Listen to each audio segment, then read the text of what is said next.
we're back now for part two, and we're going to continue on with this tour. What is the biggest mistake you made in setting up this tank? The rock. Not having enough, not putting it all in at the start. So what we're going to do now is I want to make that structure that I talked about earlier, where I've got some beautiful shading spots at the front. It's hard to do now, and I'll be pulling pieces out to do it. It's doable, but I wish I had enough rock at the start to do that. It's all aged at the same time. Yeah, it'll stand out. Possible diatom. Possibly, yeah. There'll be some. I mean, it'll seed quickly because it's a more mature tank now. But I regret not having all the rock at the start because it's going to look a little bit out of place. Yeah. With the new rock, it won't take too long. So, yeah, having all the rock at the start, that would have been if I could do it again. But do you wait, and so on. But what happened to rock surprises was we had a huge stack of the rock come in, and I come back in on the Monday, and 3/4 of it had sold.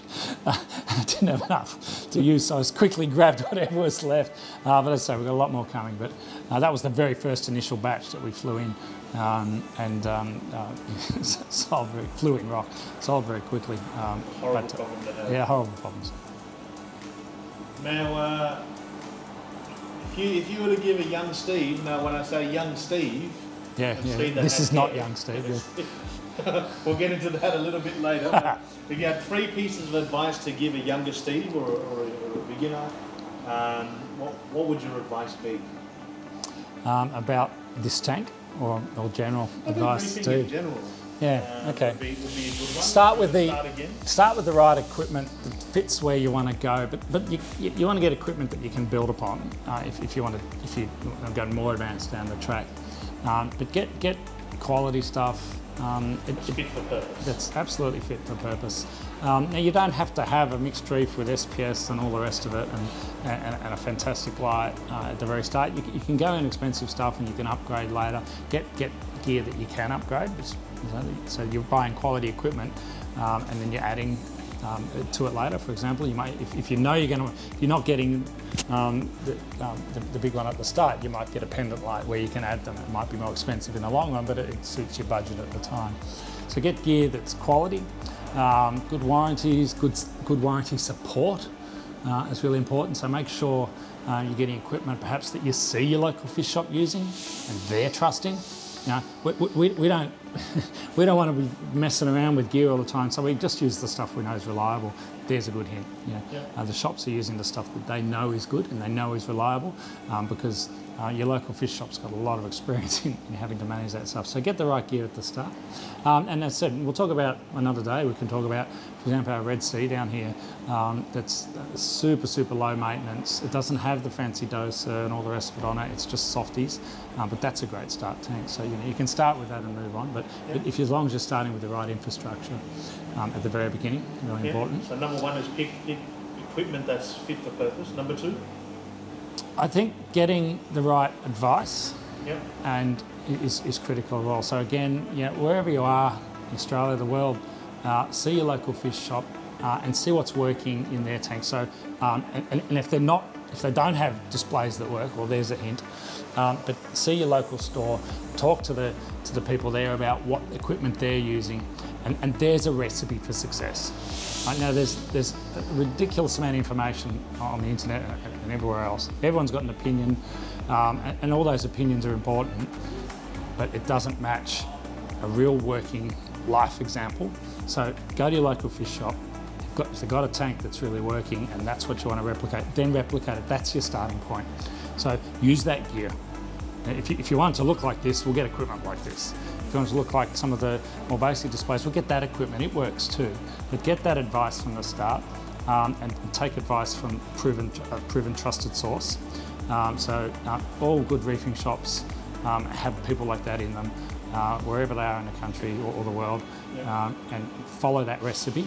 For example, we talked about the Seachem products. Follow their recipe that they prescribe, not what someone said. Follow the recipe there. That's what we do here, and it works because there's proper science behind it. Follow the science. Number 3? Not sure about number 3.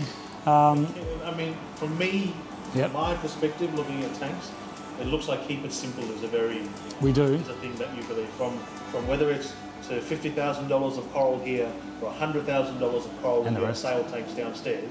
Just keep it simple. We do. Yeah. So there's lots of it relates to the first one about fits for purpose, I suppose. Getting gear that's fit for purpose. So we keep it simple with our dosing system here. It's a scientific, trusted method. Doesn't mean the KH products and the calcium products that monitor and dose calcium are no good. But we keep it simple in these tanks. We can help you with that gear, don't get me wrong, we'll help you with that gear, but start with something, as a method like this where you're testing and you're understanding before you advance to the next level of reef keeping. So we are keeping it simple here, but following the basic principles, excellent lighting, heaps of flow, stability, and it gets good results. Love it. Now what's to the fun part? What's your favourite piece of coral in this tank? The tank that's got about 300 pieces in there. Can't choose between my What children. would you call as your favourite piece of tank? Because you've got SPS at the top here, mix. You've got a beautiful torch garden out the side there. Some 24 karat mid tip gold stem torches, some rigs, scalemia, some blastos that you've actually purposely put underneath because that's how they're found I'm a in big the wild. blasto fan. Yeah. Hard to say. Acanthophilia deshes, you've got a gazillion head gold stem torch here. There's a bit of a fan of orange, not sure if you noticed. I've got a few. Not this one at the front. That one's going in the frag show. That's the giveaway at the frag show, the one at the front. Beautiful. The one behind, you probably can't see it in the light. The green and orange and reds in that are magnificent. It's a beautiful scully. That is nice. This deshy here with the beautiful stripes and the pour at the back. The pour at the back, let's go with that. Yeah. Look at him. That, So it's actually really large. Yeah. That's humongous. It's huge. It's been in there about 2 weeks. That's from one of our inverted commas special collectors that we have access to. That's a spectacular piece. There's a tiny little frag up under the rack here. It doesn't like too much light. Probably needs a bit of shade in there. There's a little one up there I bought a frag of off someone about 3 months ago and loved it. So doesn't have the extension of the other porous such as the Gonnies, but beautiful colours. And we'll try and get a close-up shot of that later. But the tips on that are amazing. I think I'm going to snip myself a piece of that when you're not good watching. luck. Put it right down the back there so you can't reach it. Have you struggled with any coral in particular in this tank? Not really, by the way. No. Is there something We've made some doing- mistakes where we haven't glued things on right and they've fallen onto another piece. We all do that. Even we do that. So we glued a piece here and it fell on to the acra at the back. There's a bit of damage. So, but that's just bad gluing. No. This is a proven method, this CChem product and this lighting and this amount of flow. So to be honest, no, we haven't. If we've struggled with anything, it's because we've done the wrong thing. And we run by a principle, I run by a principle in the reef tank that everything's my fault. It's never that anyone else's fault or the coral's fault. There's probably too much light on some of these trackies at the front. I'm just noticing now that you ask me. And that shelf we're talking about over the top is going to resolve that in the next week or so, or I'll move it. So he's got a little bit too much light, all three of them probably. That coral's not doing as well as it can because of getting a little bit too much light, but we have a plan in place for that. There's a lot more coral to go up the top here as we find particular pieces. And what would you like to improve on your system if you were to improve More coral. one thing? More coral. More coral. Easy. These Gonnies are gorgeous. Yeah, that's a lovely... the stem's not super bright, but the extension's amazing. I find Gonnies like a really good amount of light, so they can do well deeper in a tank as well, but you put them up under some high power and you get a fabulous result, so quite happy with that. And the red, the extension on the metallic red in the middle and then the other red is I'm really happy with as well. There's a little gold glitter one at the front there. There's a couple of this. That's why we sold one of those at Reef stock. We've got two more. Property, though. Yeah, you can't have them. Yeah, I've got one, so it's okay. All right. Hang on This to it. Baalbankie, that was actually at the Underwater Pet Expo. Yeah, it was. I nearly took that home with me, and I'm spewing that I didn't. It's under whites at the moment. It's so actually looking absolutely. we'll change to blue in a bit, and then you'll just want to nick it. It's really nice. That blue digi there, we took 3/4 of that away. We put that in, the reds at the front, we put the blue in about 2 months after the reds, and that blue has just gone nuts. The growth's been incredible, and there's a pile of frags available from that now on the back wall there. Awesome. Some Setosa frags and other bits sitting up the back there as well. I mean, the tank's pretty stacked, and you are getting a little bit more in the middle there. But A lot more coral. what future plans do you have? So that extra shelving up here and here, so we can opportunity to have a lot more coral. We'll cover quite a bit more of the sand over time. This is, you might notice this is quite a coarse sand. If you're getting close, you can have a look at that, because you've got this much flow. Most of the flow's up top, but you've got this much flow. You don't want a fine sand. We use the fine sand on the beautiful colour of the Red Sea fine sand on the other tank. But in this tank, we knew we were going to have a lot of flow, so we chose a coarser sand deliberately. This sand would be 2 to 3 mil. Quite coarse. Almost looks like shell grit. It's approaching that. But as I said, we knew that we're going to end up with glass, or we're going to look at glass all the time if we didn't put a coarser one in, so it doesn't get blown around as much. And as I said, we've got those wave makers angled, so they produce a lot more flow up top than down the bottom. Yeah. You've got to move this eventually. I think we're just talking about. That'd be the worst thing. So look, I'm looking at new sites. We've got a mega store coming. What was that?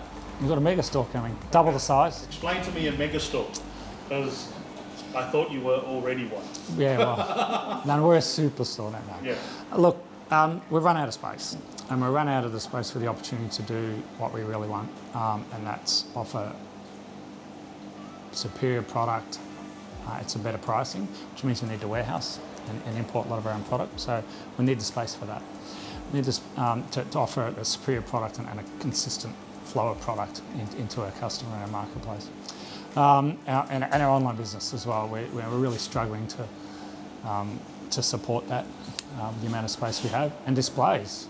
We want more displays, and I'd love to fill the whole room with displays, but then I'll have no tanks to sell and so on. So we've got this problem. So our own quarantine we'll be doing, so our own importing, lots and lots of stuff. A lot of our own propagation in coral and so on as well. But there's just no room to do any of this stuff now. So just an even bigger store with even more stock. It'll be double. But we're doing all those things right, and more importantly than any of that is the infrastructure right from the first place. So we built this store with just a small investment, nearly 7 years ago. Yep. And the lease is up here, so we want to move for that reason, get better parking as well. Sorry to all the people who continue to shop with us. Thank you, even though you've got to walk. Sorry about that. Walking's good for you. Not in the rain, it's not. So people need that opportunity as well to be able to park more easily and that sort of thing. So and we need more space to have the right offering. So we'll have to move this. But I did have some preparation, and that is that these rocks, even though they're cemented, I could separate each shelf. I could probably snap off each shelf and transport the shelves separately. So there's a bit of a plan, but moving it's not fun. We're actually moving, speaking of moving, we've got 2 of these we're installing this week. One tomorrow, Tuesday morning, another one Friday night, all the way down in Hastings. 6-foot Cades? Yeah, two Cades. I'm not doing the second one. I'm only doing the first one. Don't go upsetting people with clickbait videos now, will you, Steve? I won't do that. So we might do a how to install a tank. There's a good idea. Where to put the suction cup so you can get through the door. How not to drop it. Nearly drop it. Drop it. If you're going to drop it on the grass. That's my advice. That's it. So just referring to one of your previous videos that everyone's giving you some stick about. We might do it's not a bad idea actually, do a few how-tos on when you're installing a large tank. We have an install service. We have a team that looks after that, our maintenance crew, and I get involved in those sometimes as well. But there's 2 of those this week, so we're well versed in moving, so I'm not too worried about moving it. I've sort of planned for it, we'll move it on shelves in very large boxes, so that we can take all the coral with it and keep the stability and all the rest of it going. You've got a location in mind yet for the new store? Nothing signed. close. Close? Big and close. Awesome. That's exciting. Anything else you need to run through your tank as cover for us? I had here future plans. Do you have a crazy fact about this tank at all? Never had a water change. Never had a water change. Never had a water change, and this is your second reef tank that you've Oh, ever technically, yeah, it's my second tank. We had the display over here. That was my first proper reef tank. And this is my second. You know, very well versed in freshwater, of course, and that's what we're famous for, and very fast becoming famous in the reef space. But it's not that hard if you do it right. I think that proves. But this is our second feature display. We've got some smaller ones that some of the guys look after and know. But this, it's my personal second tank. Yep, second tank, and never had a water change. What you saw down below with the sump drives a lot of that, and good equipment. It gets topped up with RO, of course, automatically. We siphoned a little bit early days, so probably had a couple of bucket water changes when we siphoned out some bits during the cycling period, but that's it really. That's good. I love the action of that, Donnie. It's great, isn't it? That's good wave maker placement.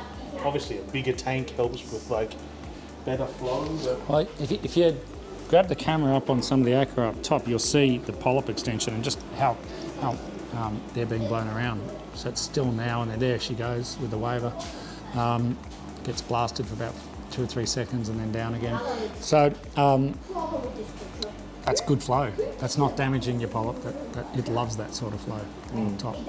That's what you want. And then down lower, you've got this more gentle flow. Although, you know, these hammers and torches and gonnies, they could handle a bit more if you can, you know, play around with those stitches and angle them. That will be fine. well, they definitely need good flow. But during the day, as those reef waves go through their cycle, there will be times when they get more flow than that, and there'll be times when they get less. It just depends on where that clashing is at the particular time. Yeah, and the traditional tang game, just constantly picking at things. Yeah, well, Is that a Desjardins tang? the fish in here, they've got a function. They're all serving a purpose. There's less fish. I'm in a fish selling business, but less fish, more coral. You know, you could put more fish in this. Absolutely, you could, because of the waste levels are so low. But I do that gradually over time. But yeah, they all go through a quarantine and so on before they go in this tank, and encourage people to do that at home, to have their own quarantine system. And we can talk to people about how to do that. But we'll add more fish over time. That unicorn will come out sooner. That was someone bought that in because it was too big for their tank, so we put him in here. But he'll eventually become too big for this too, and we'll move him on. Love it. There's some really nice little pieces up on this shelf. It's probably one of my favourite shelves. Look at some interesting bits and pieces. I'm loving this Desjardins tank. It's gorgeous. Very pretty. All right, Steve, thank you so much for running through your display. Incredible display tank, not just a display tank. We are practicing social distancing, so we're going to fizz pump from a distance. But if you guys haven't and live in Melbourne, be sure to head down to 723 Whitehorse Road in Mont Albert and check out their Living Art Gallery and their stacks and stacks of stores. Nearly everything you need, it'll be here for freshwater or marine. And if you don't have it, it's probably out of stock. Well, there are a lot out of stocks in COVID world. There is. We're doing very best to keep in stocks. Definitely a new world we live in at the moment. So head over to their socials, give them a thumbs up. If you like this video, smash that like button, leave a comment down below if you've got any questions of this tank. And my friends, until next time.